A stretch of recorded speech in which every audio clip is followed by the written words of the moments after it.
Hello students, welcome once more to online video class.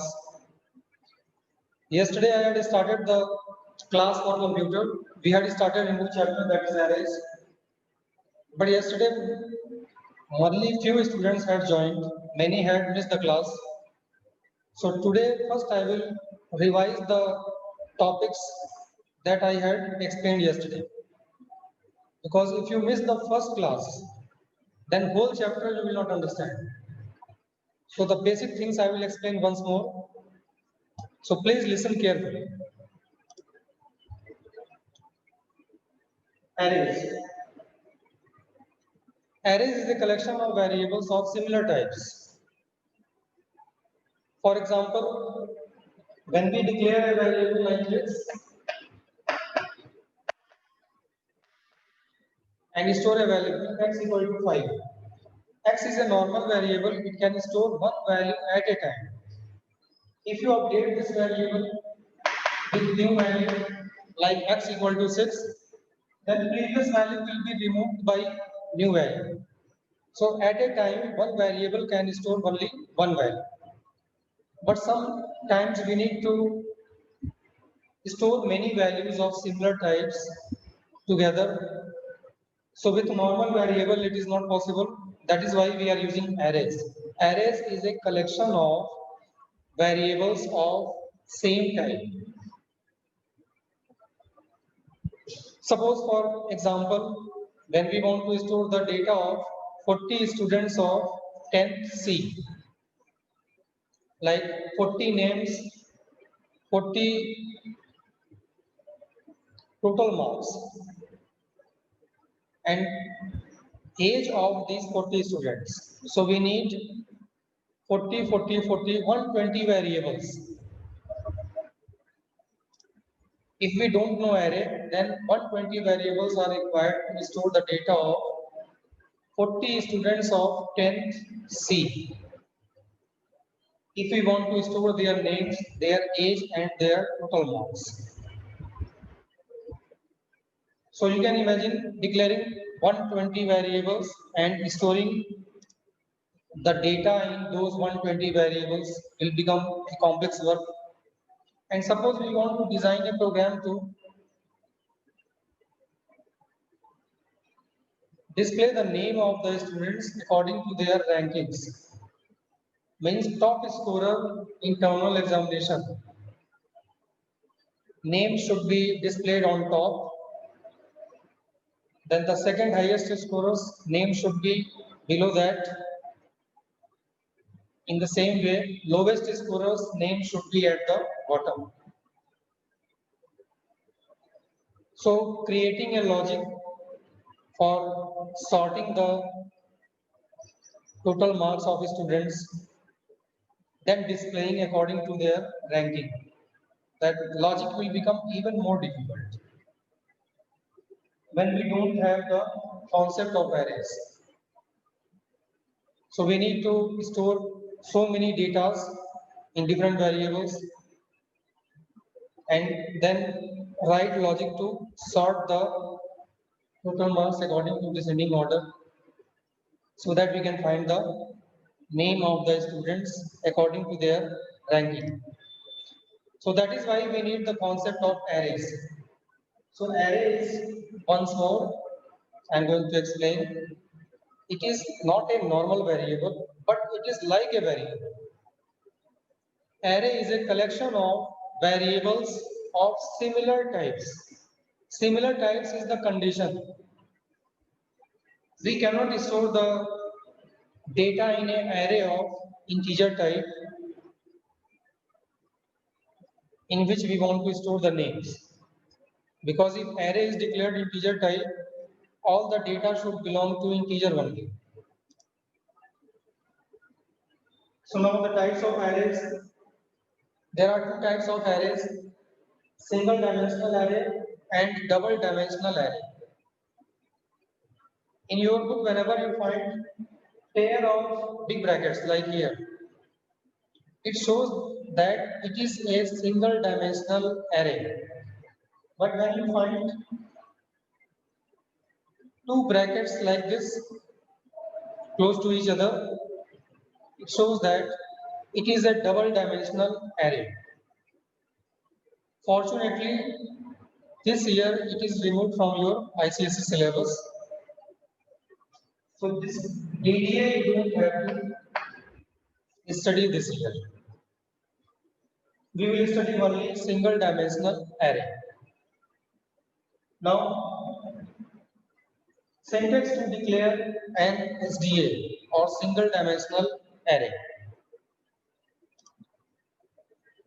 Like we are declaring the normal variables, we have a syntax to declare array also.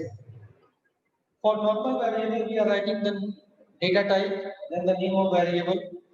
After that, in some cases, we can write here semicolon. Data type variable name semicolon. This is the declaration of normal variable. But this normal variable can store only one value at a time. But if you want to store many values of similar types, for example, we want to store the name of 40 students of 10C together in one variable. In that case, we need the concept of array. So to declare the array, this is the syntax. First, we need to write data type, then the array name.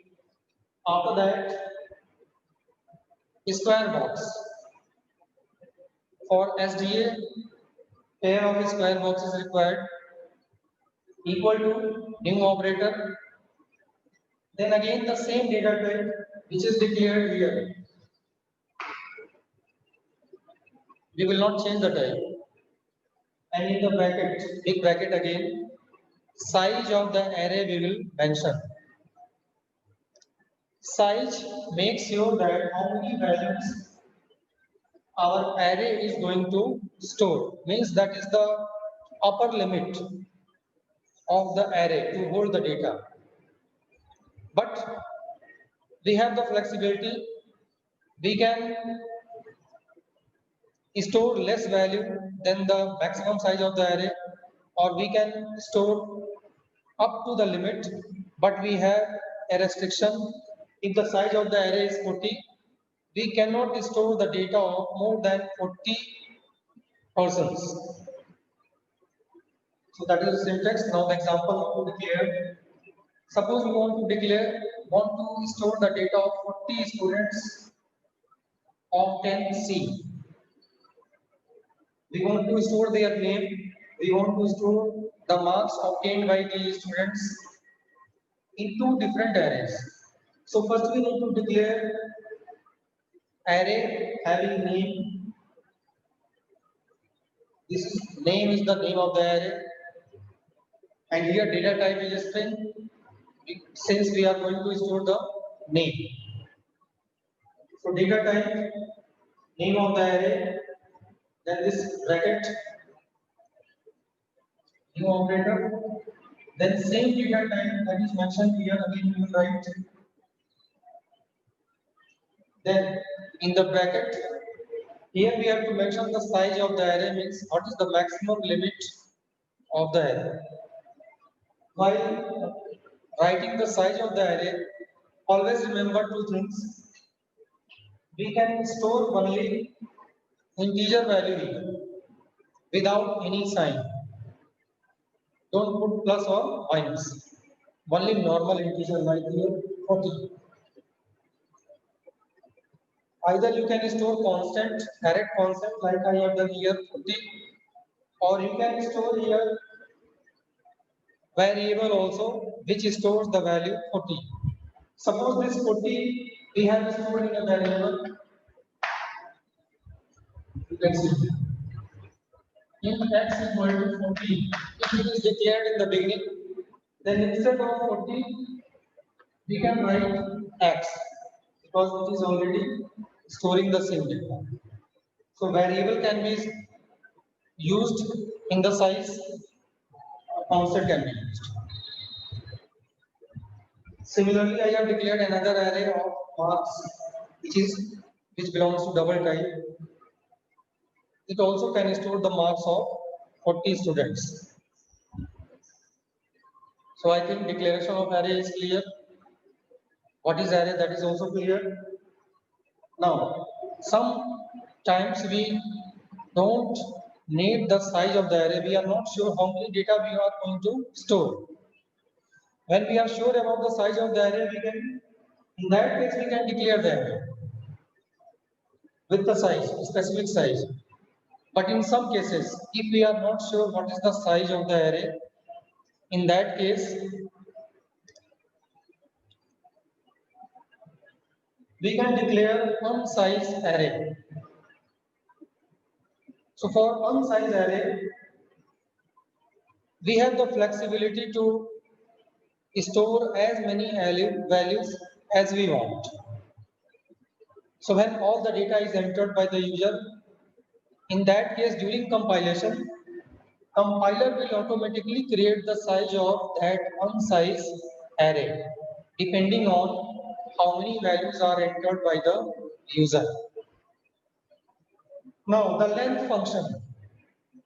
Length function is used to find the size of the array or the number of elements present in the array.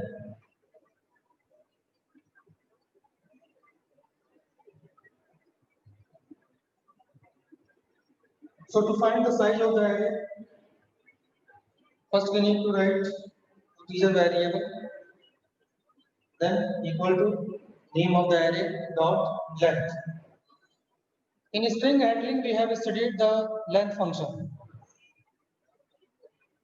Length function is used to find the length of the string or the number of characters present in the string.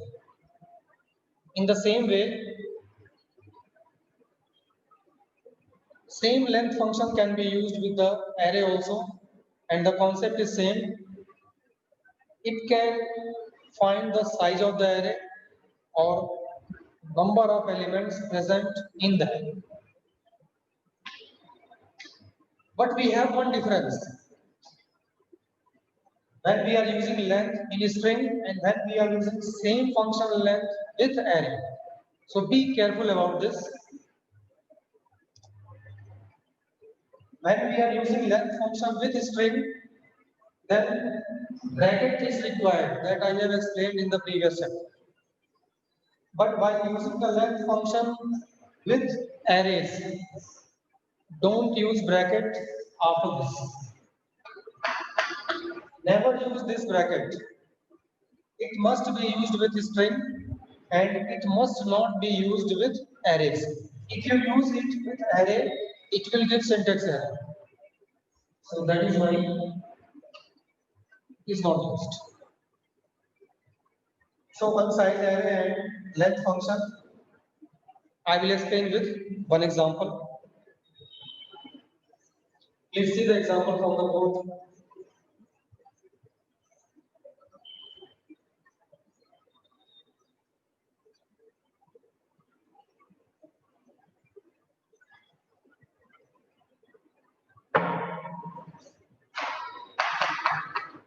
Suppose we are going to declare a unsized array like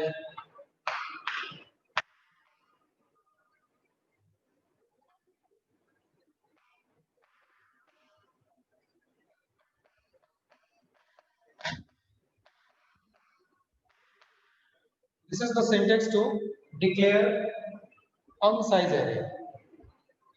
Data type is required, name of the array is required. One pair of big bracket means it is a single dimensional array. Let me tell you once more the difference between SDA and DDA. Single dimensional array is like having a one row or one column. If you see a column from the front side, it will look like a column.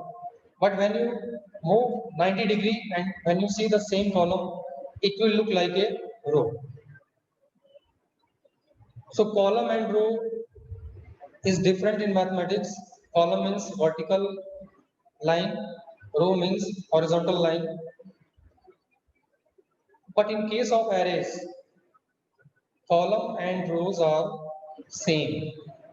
That is why we are using this word single dimensional array. So single dimension can have single row or single column. Mahfouz, please turn off your video. Otherwise, I will remove you from this classroom.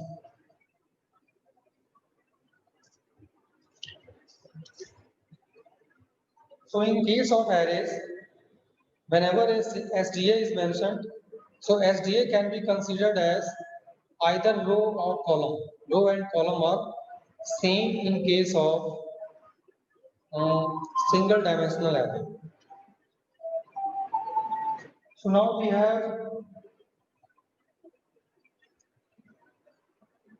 an SDA. Here 6 values are stored. Now we will use the length function here.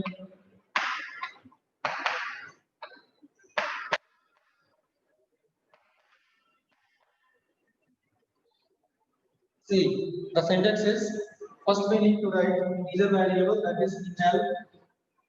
Array name is x here. Then dot length function, I will use the same. Now what it will do? This length function can store the size of the array. So how many elements are present here? You can see 6 values are there. So element is stored. Sorry, is there. So that is the length function. Suppose we have one more concept.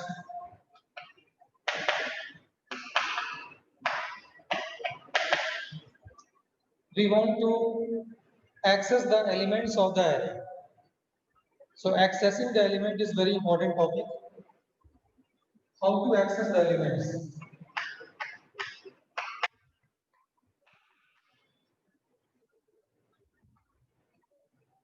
How to access or use?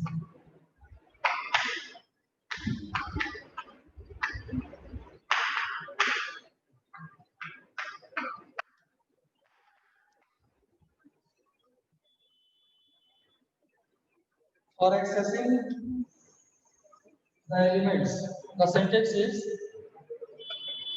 we need to mention name of the array,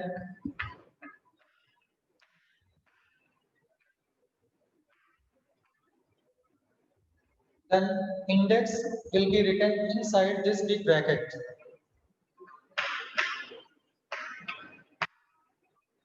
That is the syntax of accessing a particular element present in the array. After the name of the array, inside the big bracket we will mention the index. Now you will ask what is index. In string handling you have already studied what is index. A string is a collection of variables of similar types, and every character present in the string is allotted a particular index number. That indexing starts with 0. Same concept we have here with the arrays also. As the array is a collection of many values of similar type. So all values will be stored in the same array. So how we can access the different elements? Every element is present at a particular position. That position is used as the index position. So to access a particular element in the array, after the array name we will mention index. And indexing starts with 0, just like string.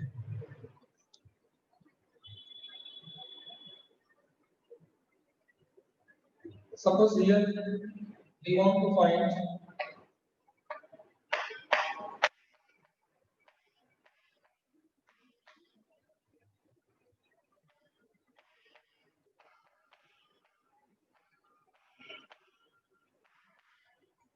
question is what will be the value of S and P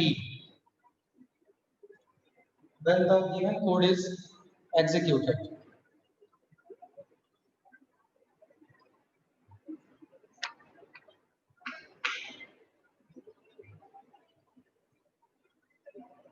So here what is x0 and here what is x2.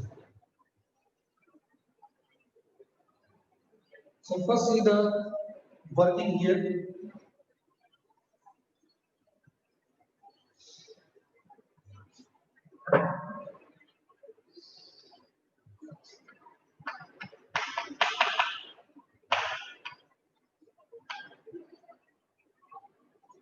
When this line is compiled,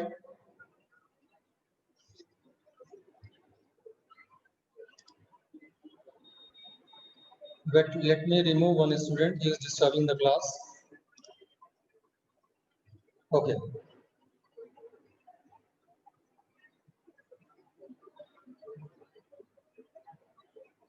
So before finding the value of S and P,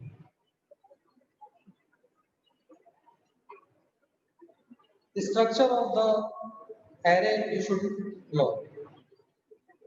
When this code is compiled, since it is an unsize array, compiler will automatically create the size depending on how many values are entered by the user or programmer. So there are 6 values. So compiler will automatically create 6 boxes in the memory to store these 6 values. That is the structure of the array I am going to mention here.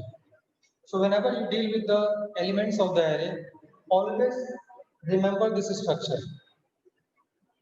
Compiler will create 6 boxes or 6 cells for this array X.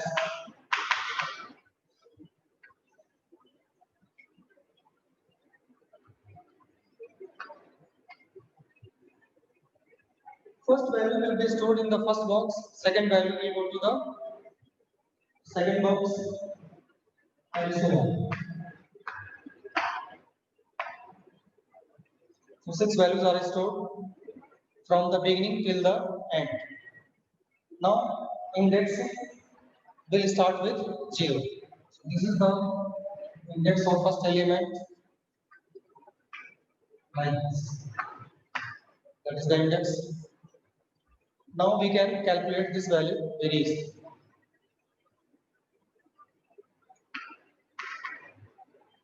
So we can write here x0. x0 means 1, x2. x2 means 2. 1 plus 2 will become 3. Now here x1 and x3 they are multiplied with each other. So this is x1 and x3. 2 and 4.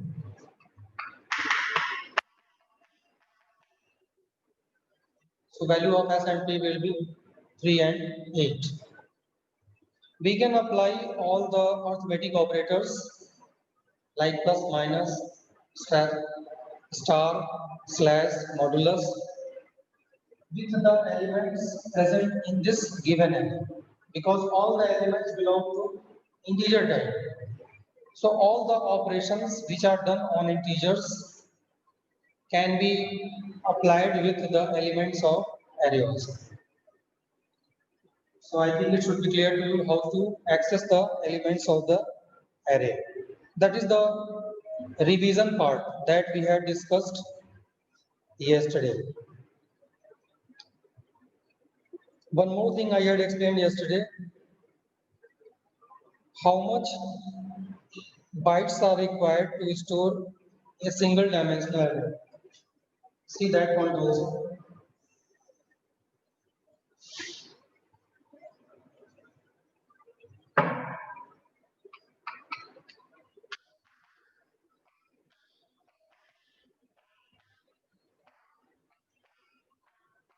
Number of bytes required to store an SDA.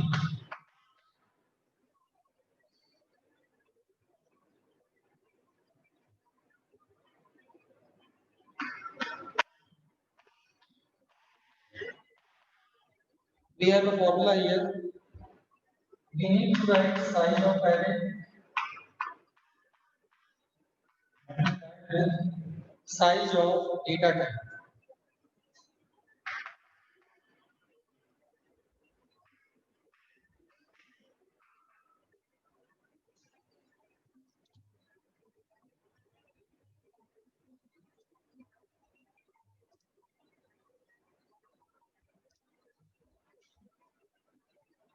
So we have one example.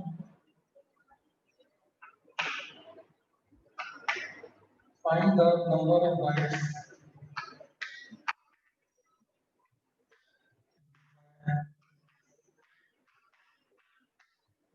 stored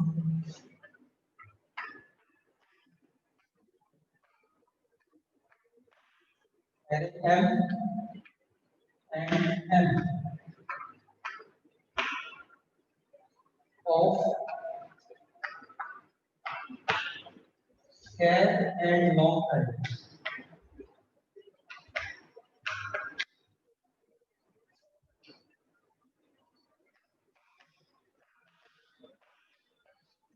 Now we have a question here. There are two parts.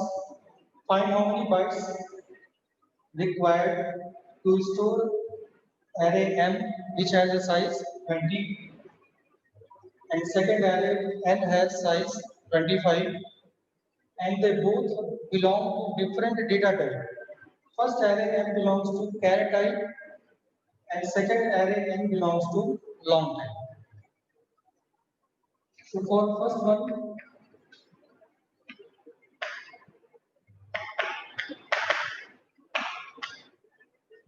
we write on top.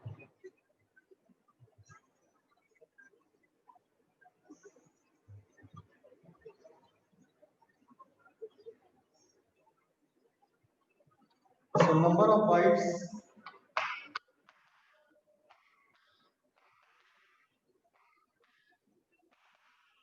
required for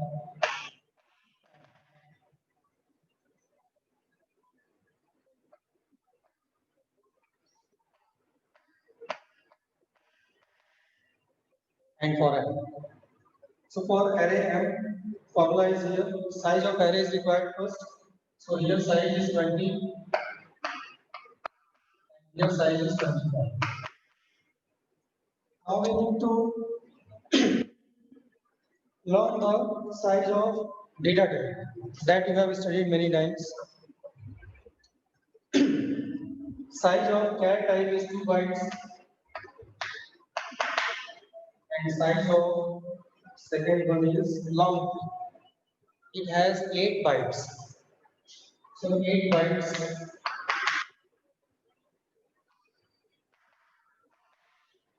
multiplied with 25.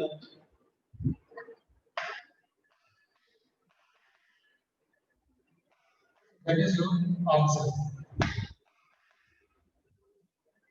This question is asked many times in ICSE board in the section A, 2-mark question. So that is the revision part. That same thing I had explained yesterday, but due to some students miss the class, and this chapter is based on the first period. If first topic is not understood, then whole chapter will become a headache for you. So I hope you would have understood it. Now we will continue the same chapter with the next topic.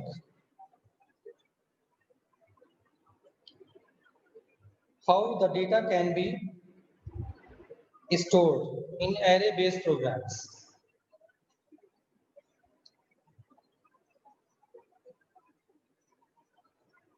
You have already studied how to design the program or how to store the data in a variable or accept the data in a variable. To store the data in a variable, we are using programming by assigning the values. Second method of designing the program is accept the data from the user's choice. In that case, we have two options. We can use function argument method, or that is also known as Boolean system, or we can use scanner class to take input from the user. Same three concepts are used here also. Since array is also a variable, so whatever things we are doing for other variables of different types, same thing is applicable for array also.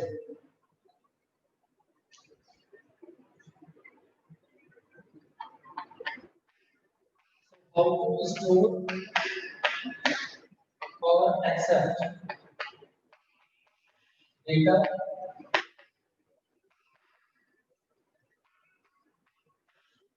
in array-based programs.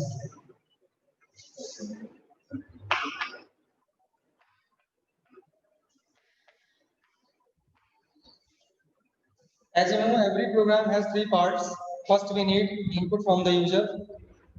Without input, processing cannot be used. Second part, processing. Processing means applying the formula, applying the logic to find the desired solution. Then the third part is output or desired result. So these three parts are based on the input. If input is not correct, then other two will not work. And for taking the input, we have two methods. We can assign the value inside the program, that is from the choice of the programmer. Second method is we can ask input from the user. So users are free to enter whatever they want. And accordingly, we will write the logic. As per the choice of the users, our output will change.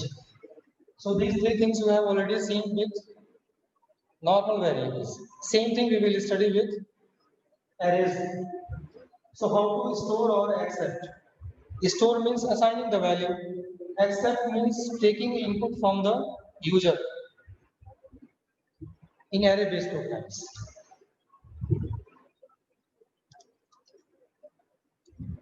So we have three methods by using assignment,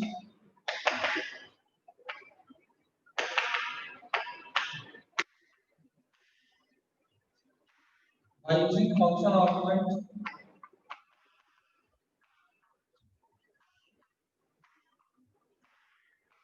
second name of this concept is by user system.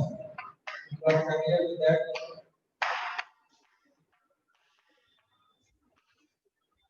Third one is using scanner class.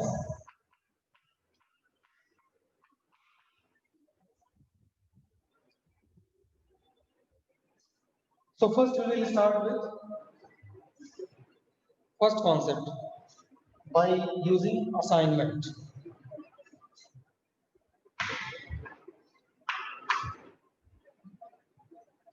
In this case, the data values are defined within the program itself. It may be data of any type. While creating an array, you are free to use any data type that is suitable for your concept or for your problem. Means byte, short, int, long, float, double, char, boolean. 8 primitive types can be used and one string type. We have total 9 options to store the data in array-based programs or inside the array.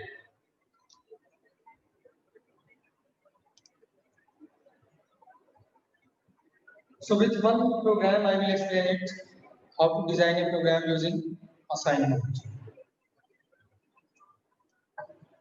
Now see the question first, what we are going to do. Example 1. By using assignment, first example. Write a program to store 5 integers in SDM means single dimensional array.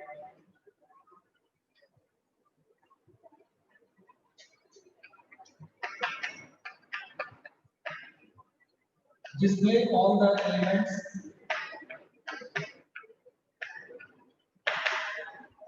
of the array.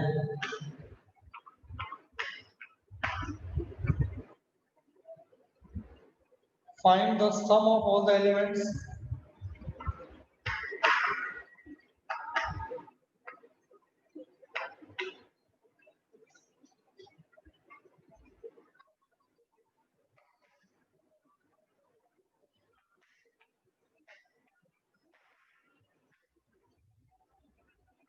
sum of all the positive numbers.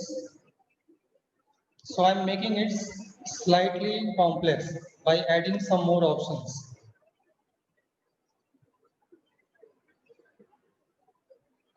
Find the sum of all the elements, sum of positive and negative elements. See, that is the question. See the question once more. Write a program to store 5 integers. Here we are going to store. Store means we will not accept the data from the user. We will store inside the program by ourselves.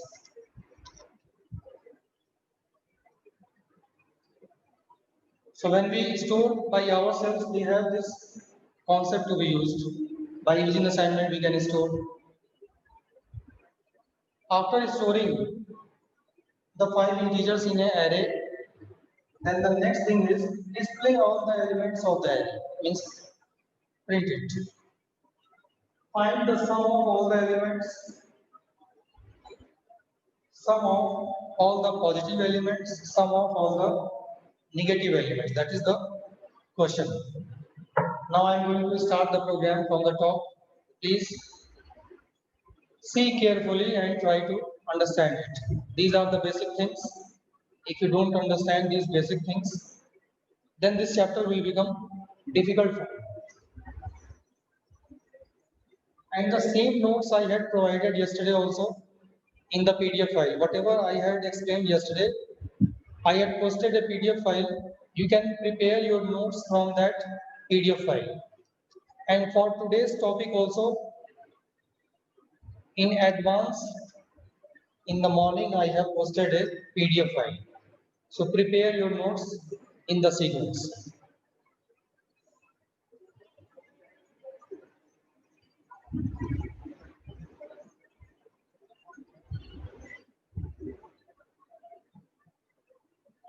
So starting the program.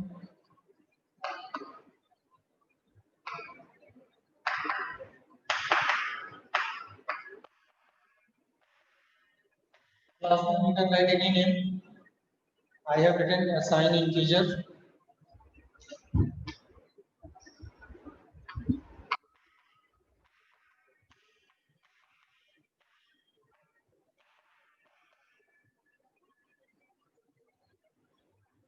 Now, store 5 integers in an SDA. Since we are going to store integer value, then we need to write the proper syntax, how to declare integer array. So first we will declare array, data type, name of the array. Since it is a SDA, so for SDA, pair of with bracket is required, equal to. Since we have to store by ourselves, we don't have to take input from the user. So we will use a size array. So here you are free to enter the values as per your choice. So 5 integers I am storing here.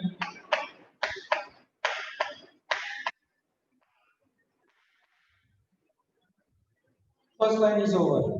Storing 5 integers in an array. Any 5 integers you can store. Now the next thing is display of the elements of the array, find the sum. Sum of all elements, sum of positive element, sum of negative. So to find the sum of positive, negative and all the data, we need 3 different variables. So accordingly, we will declare three variables to store the sum.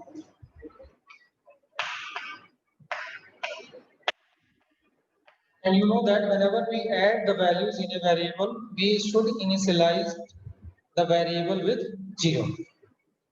So S will store the sum of all the elements. To store the sum of all the positive,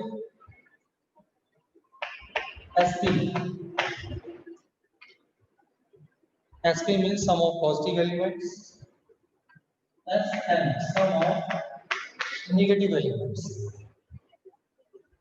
Now variables are declared.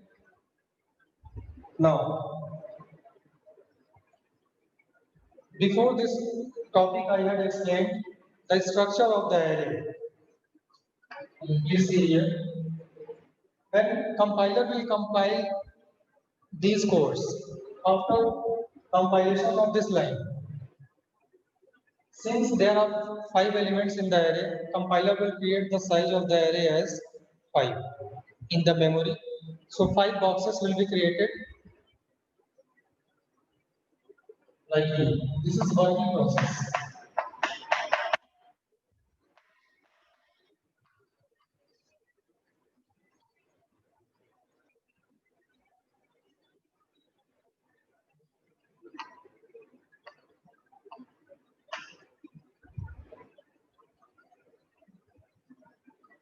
So these 5 values will be stored in these 5 cells or boxes.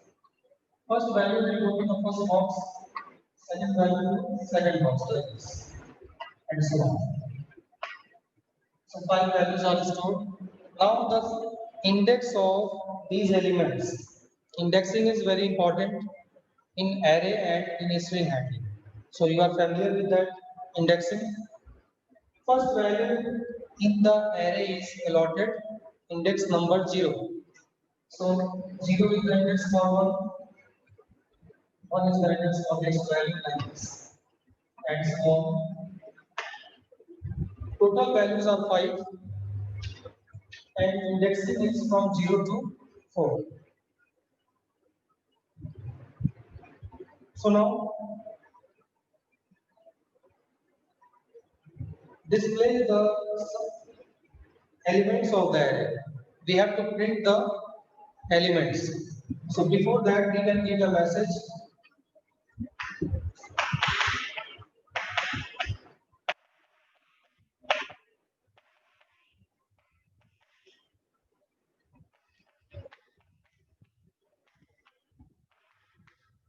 Elements of arrays equal to.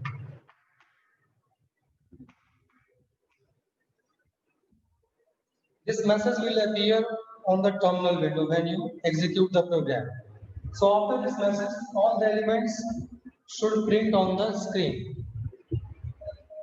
So in all the array-based programs, we need to access the index of the elements present in the array.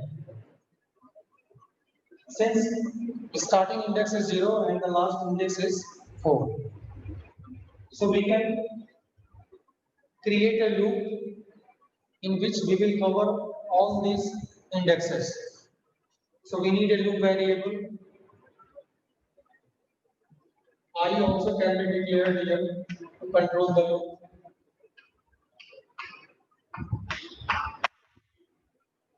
So I will start with 0, starting index, last value is 4, and the length of the array is 5. So we can mention here less than 5, then it will go up to 4. Or we have one more option. If you apply less than equal to, then you will mention here 4. So we have to cover up to 4. We don't have to go beyond 4. So we have two options. Anyone can be used. Suppose I am using this. Now, from 0 to 4, in between them, we have to cover all the index.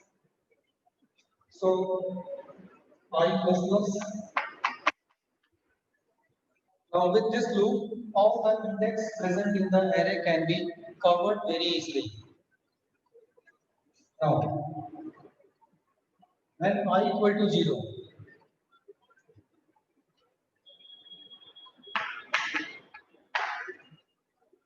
see, I am explaining the program along with the working so that it can be understood very easily.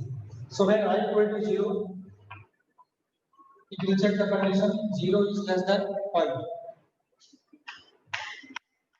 Satisfied? Then it will go to the body of the loop. Now inside the body of the loop, what we have to do? See the question here. Display all the elements of the array. We have to print the values. So for printing the value, print statement is required.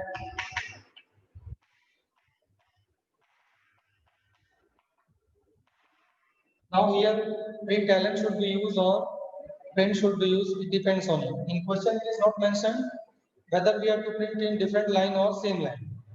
So you can use any one of them. I am using println here.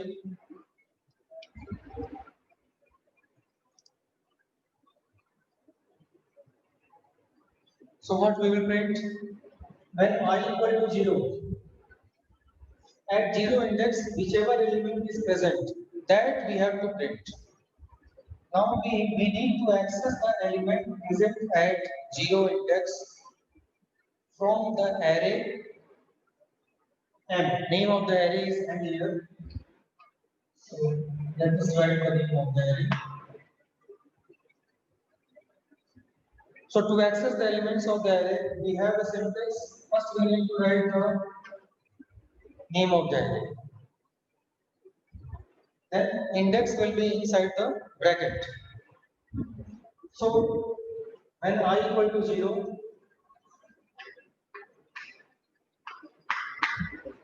when we mention here I, then M0 will print.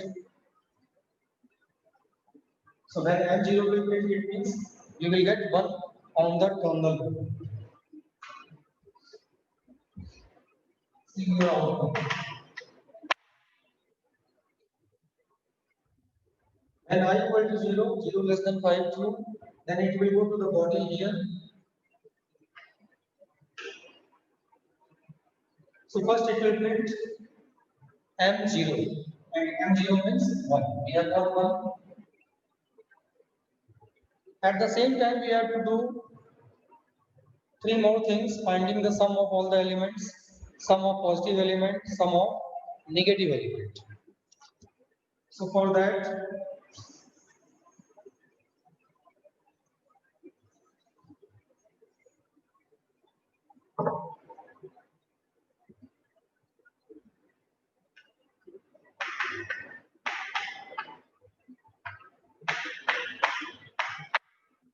S equal to S plus Mi.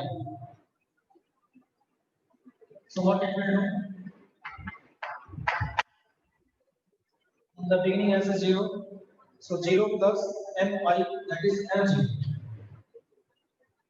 First value is added, we have got 1.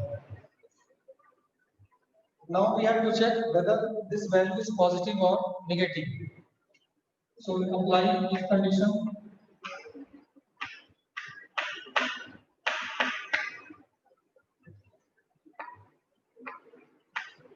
If Mi is greater than 0, it means the element that we have accessed, if it is positive,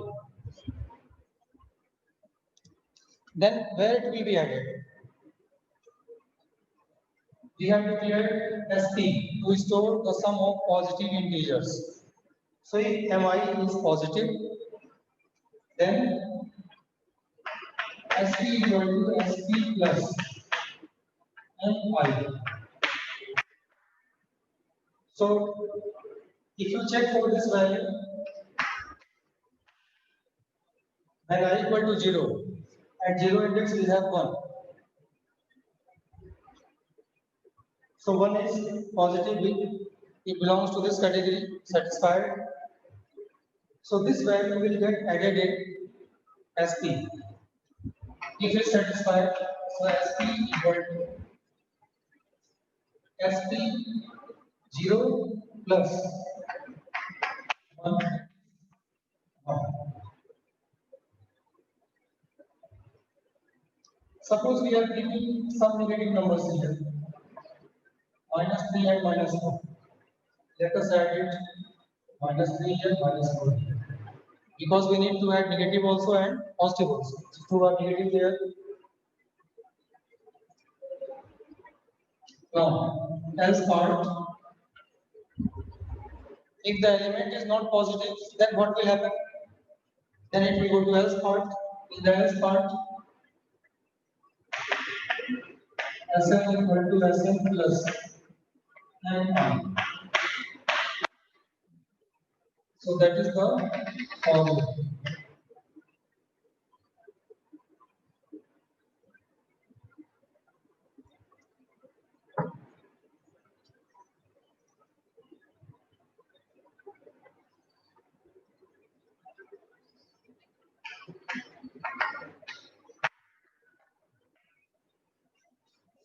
See, for I equal to 0 and 0 is printed, that is 1 is printed already. Now, this 1 will get added in as. Here, that we have not. Now it will check the if condition. If condition is true, so this value will go to SP. Else part will become cancelled. Added here, else will not run. Now the body is over.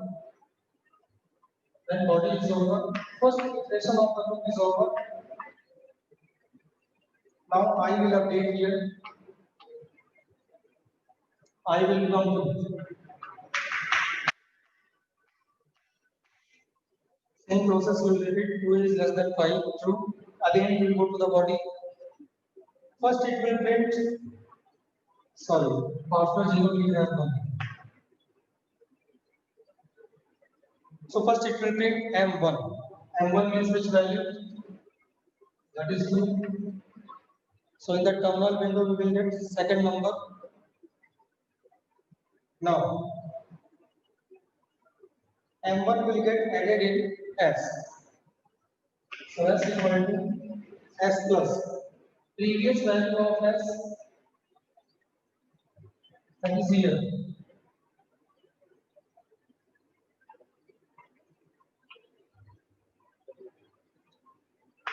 So previous value plus M1. M1 is 2. So new value is added in S. Now it will check M1, that is 2 is more than 0, satisfied. So again it will go to SP. So it is satisfied. SP equal to previous SP, that is here,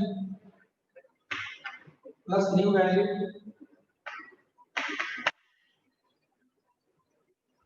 So like this, loop will continue. See one more iteration. When y equal to 3,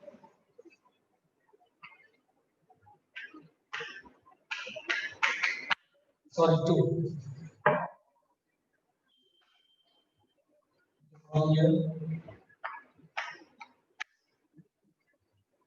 2 less than 5. Now M2 will print. M2 means you will get minus 3 in the output.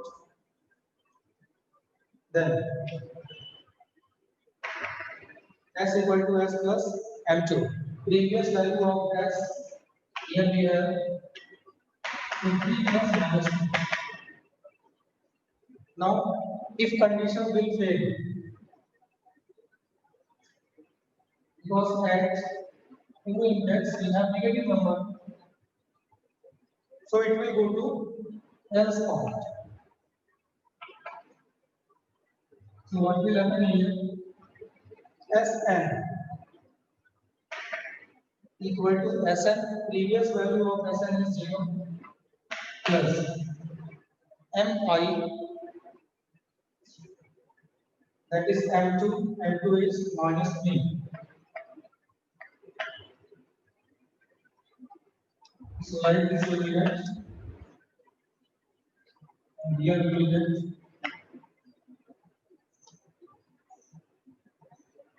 So same process will repeat, and when the loop will be over,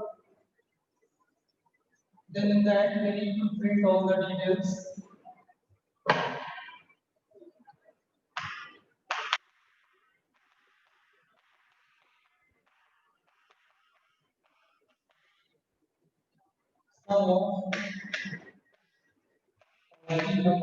Sum of all elements.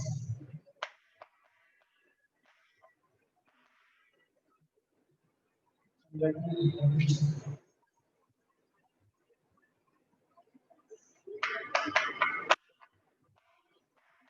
of all elements we have stored in the variable as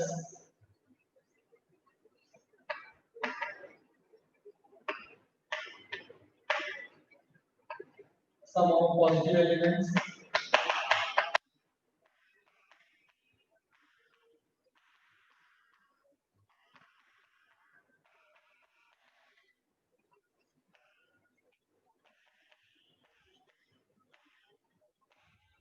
Sum of negative elements.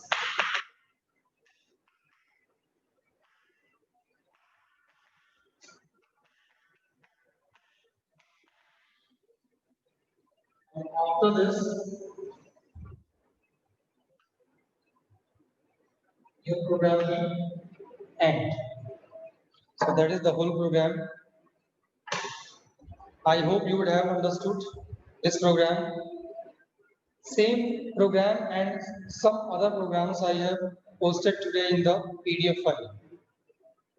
So from that file you can prepare your notes. Revise the examples given in the book